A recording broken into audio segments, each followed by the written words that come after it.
বাংলাদেশের সর্বশেষ গুরুত্বপূর্ণ আপডেট সংবাদে আপনাকে স্বাগত। শুরুতেই সংবাদ শিরোনাম, পরে বিস্তারিত। শুরুতেই জানাবো যে কারণে সামরিক শক্তি বাড়ানোর কথা বলেন পররাষ্ট্র উপদেষ্টা।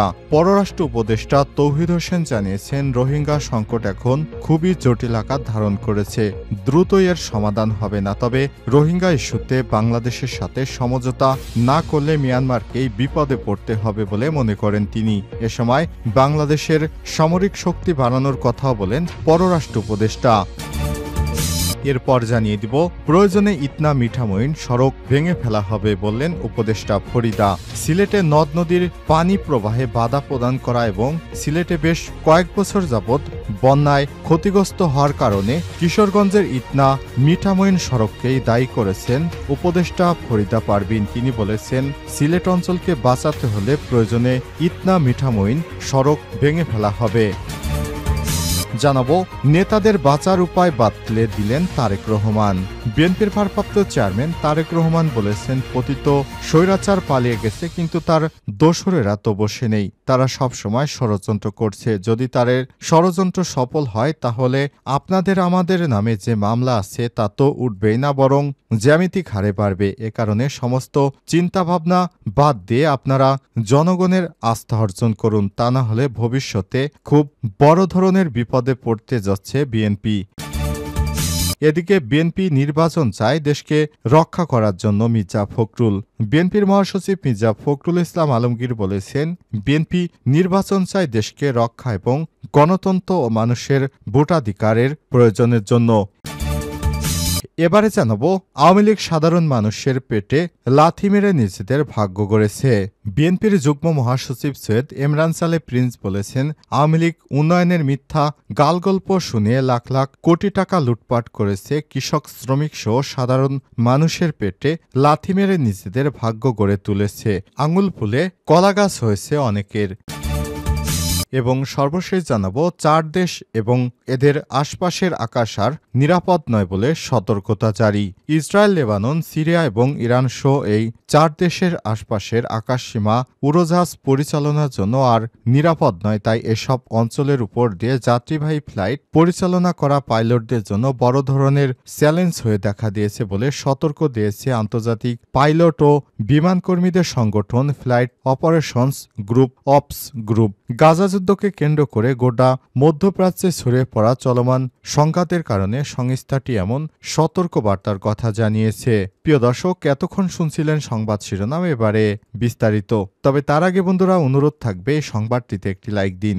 এই চ্যানেলে আপনি নতুন হয়ে থাকলে আমাদের সংবাদটি দেখতে দেখতে চ্যানেলটি সাবস্ক্রাইব করে রাখুন। কমেন্ট করে বন্ধুরা আপনার মূল্যবান মতামত জানিয়ে দিন আপনি বিশ্বের কোন দেশ থেকে বা বাংলাদেশের কোন স্থান থেকে আমাদের সংবাদটি দেখছেন এবং শুনছেন।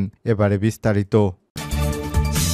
যে কারণে সামরিক শক্তি বাড়ানোর কথা বললেন পররাষ্ট্র উপদেষ্টা। পররাষ্ট্র উপদেষ্টা তৌহিদ হোসেন জানিয়েছেন, রোহিঙ্গা সংকট এখন খুবই জটিল আকার ধারণ করেছে, দ্রুতই এর সমাধান হবে না। তবে রোহিঙ্গা ইস্যুতে বাংলাদেশের সাথে সমঝোতা না করলে মিয়ানমারকেই বিপদে পড়তে হবে বলেও মনে করেন তিনি। এ সময় সামরিক শক্তি বাড়ানোর কথা বলেন তিনি। এ সময় রোহিঙ্গাদের ফেরাতে মিয়ানমারের সঙ্গে তড়িঘড়ি করে চুক্তি ঠিক হয়নি বলে উল্লেখ করেন পররাষ্ট্র উপদেষ্টা। শনিবার 23শে নভেম্বর ঢাকায় বাংলাদেশের রোহিঙ্গা নীতির প্রশ্নে জাতীয় ঐক্যমত্যের বিষয়ে অনুষ্ঠিত জাতীয় সংলাপে তিনি এসব মন্তব্য করেছেন। North South University NSU, South Asian Institute of Policy and Governance SIPG এবং এই সংলাপের আয়োজন করে। পররাষ্ট্র উপদেষ্টার মতে, বাংলাদেশের সাথে রোহিঙ্গা ইস্যুতে সমঝোতা না করলে বিপদে পড়তে হবে মিয়ানমারকে। বিশ্ব সম্প্রদায়ের সাথে এ নিয়ে দৃষ্টিকে এই বার্তা না দিতে পারলে সমস্যার সমাধান হবে না। আরাকান আর্মি রাখাইন ফ্যাক্টর হতে যাচ্ছে উল্লেখ করে তৌহিদ হোসেন বলেছেন, তাদের সাথে আনুষ্ঠানিকতা না হলেও অনানুষ্ঠানিক যোগাযোগ রাখতে হবে। এ সময় তিনি আরো বলেন, আমরা আরো যুদ্ধ বাঁধাতে চাই না, কিন্তু কেউ যেন আমাদের ব্যবহার করার সাহস না পায়, সেজন্য নিজেদের সামরিক শক্তি বাড়াতে হবে। প্রয়োজনে ইতনা মিঠামইন সড়ক ভেঙে ফেলা হবে বলেন উপদেষ্টা ফরিদা পারভিন।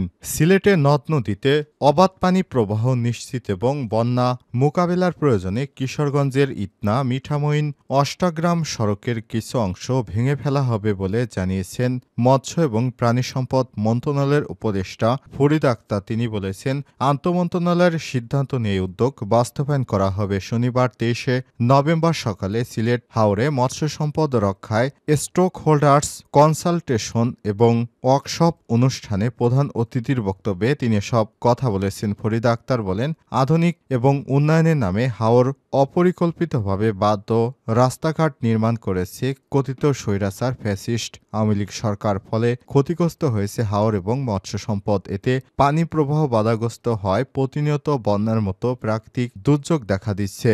এর আগে কর্মশালায় হাওর অধ্যুষিত 7টি জেলা থেকে আগত সংশ্লিষ্টরা বিভিন্ন সমস্যার কথা তুলে ধরেন। এ সময় হাওর এবং মৎস্য সম্পদ রক্ষায় বিভিন্ন দাবির কথা উল্লেখ করেন তারা। প্রাণী সম্পদ মন্ত্রণালয়ের অতিরিক্ত সচিব এটিএম মোস্তফা কামালের সভাপতিত্বে এই কর্মশালায় অতিথি হিসেবে উপস্থিত ছিলেন এবং বক্তব্য রাখেন সিলেট বিভাগীয় কমিশনার আবু আহমেদ সিদ্দিকী, সিলেটের জেলা প্রশাসক মোহাম্মদ শের মাহবুব মুরাদ ও বিভিন্ন উপজেলা নির্বাহী কর্মকর্তা।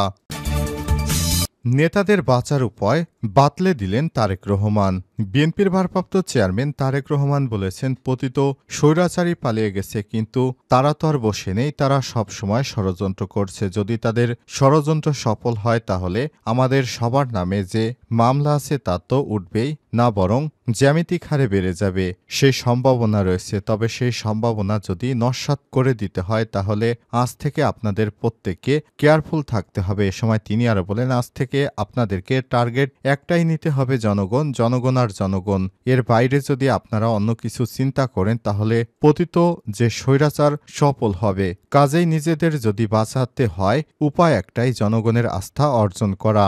নিজের এবং পরিবারকে যদি রক্ষা করতে হয় উপায় একটাই, জনগণের আস্থা অর্জন করা। শনিবার 23 নভেম্বর বিকেলে রাজশাহী জেলা পরিষদ মিলনায়তনে রাষ্ট্র কাঠামো মেরামতের 31 দফা ও জনসম্পৃক্তি শীর্ষক বিভাগীয় কর্মশালায় ভার্চুয়ালি যুক্ত হয়ে প্রধান অতিথির বক্তব্যে তিনি নেতাকর্মীদের উদ্দেশ্যে সব কথা বলেন। তারেক রহমান বলেন, আমাদের মধ্যে অনেকেই মনে করেন সামনে তো নির্বাচনের ফাঁকা মাঠ। দয়া করে কেউ এই ভুলটা করবেন না। যারা ভাবছেন সামনে তো ফাঁকা মাঠ, বিশ্বাস করুন সামনে অশুভ শক্তি ও অদৃশ্য দেয়াল আপনার জন্য অপেক্ষা করছে, যেটি ভেদ করে যেতে খুবই কষ্ট হবে। কাজেই এখন থেকে সাবধান হয়ে যান। বিএনপি রাষ্ট্র কাঠামো মেরামতের 31 দফা নিয়ে জনগণের কাছে যার পরামর্শ দিয়েছেন তারেক রহমান। জনগণকে বোঝান, জনগণের আস্থা অর্জন করুন, জনগণের প্রত্যাশা পূরণ করুন।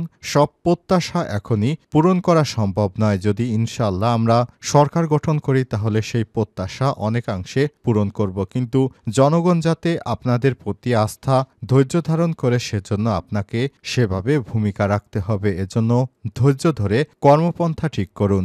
বিএনপির ভারপ্রাপ্ত চেয়ারম্যান তারেক রহমান আরও বলেন, আজ আমরা 31 দফা নিয়ে যে আলোচনা করলাম, শিখলাম, জানলাম তা ঘরের মধ্যে শুধু সীমাবদ্ধ রাখবেন না।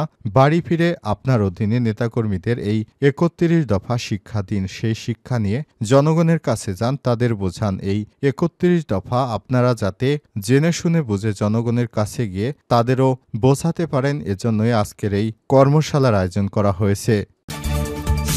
বিএনপি নির্বাচন চায় দেশকে রক্ষা করার জন্য মির্জা ফখরুল। বিএনপির মহাসচিব মির্জা ফখরুল ইসলাম আলমগীর বলেছেন, বিএনপি নির্বাচন চায় দেশকে রক্ষা করতে গণতন্ত্র, মানুষের ভোটাধিকার প্রয়োগের জন্য। আজ চুয়াডাঙ্গায় জেলা বিএনপির কাউন্সিল সম্মেলনে উদ্বোধনী বক্তব্যে তিনি এসব মন্তব্য করেছেন। মির্জা ফখরুল বলেন, গত 15 বছরে আওয়ামী সন্ত্রাসীরা 9 জনকে হত্যা করেছে। এই চুয়াডাঙ্গায় বাসায় ঢুকে কুপিয়ে হত্যা করা হয়েছে। শুধু কি তাই, সারা বাংলাদেশে এই ঘটনা কোথাও কুপিয়ে, কোথাও গুলি করে, কোথাও পিটিয়ে হত্যা করেছে, নদীতে ফেলে দিয়েছে।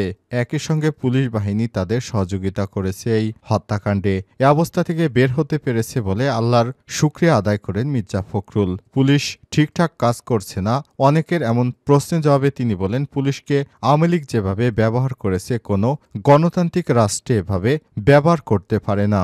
এ সময় তিনি বলেন, বিরোধী তা করার জন্য 72 থেকে 75 পর্যন্ত এদেশে প্রায় 30,000 তরুণকে হত্যা করেছে শেখ মুজিব। দমন করতে এই দেশে রক্ষী বাহিনী তৈরি করেছিল তিনি এবং প্রথম ফ্যাসিস্ট হয়ে উঠেছিলেন। সেই সময় স্লোগান ছিল এক নেতা দেশ শেখ মুজিবের বাংলাদেশ। সেই সাথে তিনি আরও বলেন, আওয়ামী লীগ একটি সন্ত্রাসী দল, এদের ভিতরে দুইটা জিনিস আছে, সন্ত্রাস আর চুরি। শহীদ রাষ্ট্রপতি জিয়াউর রহমানের প্রসঙ্গ তুলে ধরে তিনি বলেন, জিয়াউর রহমান এসেছিলেন একটি দুঃসময়। তিনি এসে 19 দফা দিয়ে দেশের উন্নয়নে অগ্রণী ভূমিকা রাখতে কাজ করেছেন। আওয়ামী লীগ ইতিহাস বিকৃতি করে সবকিছু চিহ্ন মুছে দিতে চেয়েছিল, কিন্তু ইতিহাস তো মুছে দেয়া যায় না।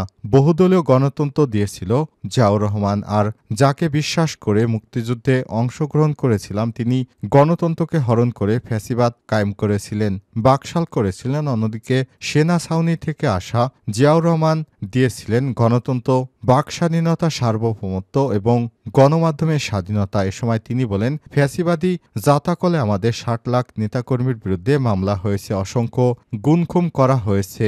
তাই আমরা রাষ্ট্রকে মেরামতের জন্য 31 দফা দিয়েছি।